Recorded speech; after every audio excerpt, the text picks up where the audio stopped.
അതുകൊണ്ടാണ് രാജഭരണകാലം മുതലേ ഇവിടെ ഒരു അന്താരാഷ്ട്ര തുറമുഖമാകണം എന്ന് ഒരു താല്പര്യം പലരും പ്രകടിപ്പിച്ചത്. അതിൻ്റെ പ്രധാനപ്പെട്ട കാരണം ഈ വിഴിഞ്ഞം തുറമുഖത്തിനുള്ള ആഴം തന്നെയാണ്. 20 മീറ്ററിൽ അധികം ആഴമുള്ള, അതായത് കൊച്ചി തുറമുഖമൊക്കെ ആണെങ്കിൽ 10-12 മീറ്ററൊക്കെയാണ്, 8 മുതൽ 12 മീറ്റർ വരെയാണ് അവിടെ ആഴം.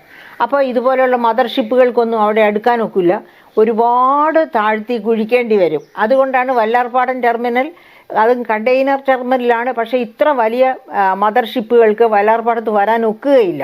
ഇതൊക്കെ ഞാൻ ഷിപ്പിങ്ങുമായിട്ട് ബന്ധപ്പെട്ടവരിൽ നിന്ന് ചോദിച്ച് മനസ്സിലാക്കിയ കാര്യങ്ങളാണ്. അതായത് ഷിപ്പിംഗ് കോർപ്പറേഷനിൽ തന്നെ ജോലി ചെയ്തുകൊണ്ടിരിക്കുന്ന ഉദ്യോഗസ്ഥരുമായിട്ട് ഡിസ്കസ് ചെയ്ത് കിട്ടിയ ഇൻപുട്സാണ് ഞാനിവിടെ പകരുന്നത്. അപ്പോൾ അങ്ങനെ വല്ലാർപാടത്തിന് കിട്ടാത്ത ഒരു സാധ്യതയാണ് ഈ വിഴിഞ്ഞത്തിന് പ്രകൃതിദത്തമായിട്ട് തന്നെ കിട്ടിയത്. 20 മീറ്ററോ അതിൽ മുകളിലോ ആഴം.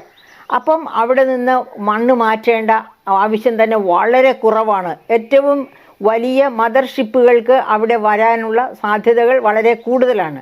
അതുകൊണ്ടാണ് എല്ലാവരും കാക്ഷിച്ചത് വിഴിഞ്ഞം തുറമുഖം അതായത് അതുപോലെയുള്ള അന്താരാഷ്ട്ര തുറമുഖങ്ങളുടെയൊക്കെ പ്രകൃതിദത്തമായ ശേഷി എന്താണ്, ആഴം എന്താണ്, ഇത്തരം കാര്യങ്ങളൊക്കെ മനസ്സിരുത്തി പഠിച്ചതിന് ശേഷമാണ് അത്തരക്കാരൊക്കെ ഇപ്രകാരമുള്ള അഭിപ്രായങ്ങളിലേക്ക് എത്തിയത്.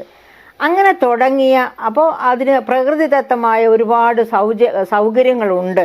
എന്താണ് കണ്ടെയ്നറൈസേഷൻ എന്ന് പറയുന്നത്? പണ്ടൊക്കെ മദർഷിപ്പുകളിൽ കൊണ്ടുവരുന്ന ഉൽപ്പന്നങ്ങളൊക്കെ ആ ഷിപ്പിൽ നിന്ന് ഒഴിവാക്കി പുതിയ ഉൽപ്പന്നങ്ങളൊക്കെ കയറ്റി ഒക്കെ പോകണമെങ്കിൽ തന്നെ ഒരു പക്ഷേ ആഴ്ചകളോ മാസങ്ങളോ എടുക്കുമായിരുന്നു. എന്ന് വെച്ചാൽ അന്താരാഷ്ട്ര ചരക്കു നീക്കം വളരെ സാവകാശത്തിലായിരുന്നു. അന്താരാഷ്ട്ര ചരക്ക് നീക്കം സാവകാശത്തിലാകുന്നത് കൊണ്ട് എന്താ സംഭവിക്കുക? എല്ലാ രാജ്യങ്ങളിലെയും ചരക്ക് നീക്കം, അതായത് അവർക്ക് എക്സസ് ആയിട്ട് ഉൽപ്പാദിപ്പിച്ചാൽ, ഇപ്പോൾ ചിലതൊക്കെ പെരിഷബിൾ ആയിട്ടുള്ള ഉൽപ്പന്നങ്ങളായിരിക്കും, കപ്പൽ കയറ്റി അടുത്ത രാജ്യത്ത് ചെല്ലുമ്പോഴത്തേക്ക് അത് നശിച്ചു പോയിരിക്കും.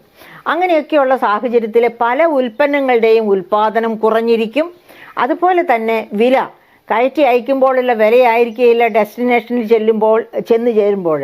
അങ്ങനെയൊക്കെ ഒരുപാട് ഡിഫറൻസസ് ഉണ്ടാകുക. ഈ കാലതാമസം, ടൈം ഈസ് മണി. അപ്പോൾ അങ്ങനെയുള്ള കാലതാമസമൊക്കെ അവോയ്ഡ് ചെയ്യാൻ പറ്റുന്നതാണ് ഇങ്ങനെയുള്ള മദർഷിപ്പുകൾക്ക് വന്നു കയറാനും നങ്കൂരമിടാനും സൗകര്യമുള്ള തുറമുഖങ്ങൾ ഉണ്ടാവുക, സൗകര്യം ഉണ്ടാവുക. അപ്പോൾ അതുകൊണ്ടാണ് പറയുന്നത് ഇപ്പോൾ, അതായത് 10,000 വരെ ശേഷിയുള്ള ഈ മദർഷിപ്പിൽ കണ്ടെയ്നേഴ്സ് 10,000 അതിൽ കൂടുതലോ കണ്ടെയ്നേഴ്സിനെ ഉൾക്കൊണ്ട്, അല്ലെങ്കിൽ സാധാരണ 1000-1500 കണ്ടെയ്നേഴ്സാണ് ഒരു സാധാരണ കപ്പലിൽ കൊണ്ടുവരാൻ കഴിയുക. അതിലും കൂടുതൽ കണ്ടെയ്നറുകൾ ഒന്നിച്ച് കൊണ്ടുവരാൻ പറ്റുന്ന തരത്തിൽ ഷിപ്പിൻ്റെ വലിപ്പം അത്ര കണ്ട്, പൊക്കവും ദൈർഘ്യവും ഒക്കെ അത്ര കണ്ട് വലുതാക്കാൻ പറ്റും.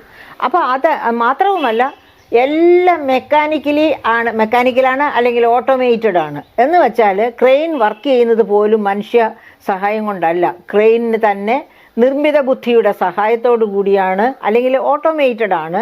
നിർമ്മിത ബുദ്ധി എത്ര വരെ ഇപ്പോൾ ആർജിച്ചിട്ടുണ്ട് എന്നെനിക്ക് അറിഞ്ഞുകൂടാ. എന്തായാലും മെക്കാനിക്കലായിട്ടാണ് ഈ ചരക്ക് അതിനകത്ത് ഒരു കണ്ടെയ്നർ, ഉൽപ്പന്നം നിറച്ച ഒരു കണ്ടെയ്നർ ഈ ഷിപ്പിൻ്റെ ഏത് ഭാഗത്തിരിക്കുന്നു വളരെ കൃത്യമായിട്ട് അത് ഡേറ്റ ഉണ്ട്. ആ ഡേറ്റ അനുസരിച്ചാണ് ക്രെയിൻ പോയി അത് പൊക്കിക്കൊണ്ടുവരുന്നത്.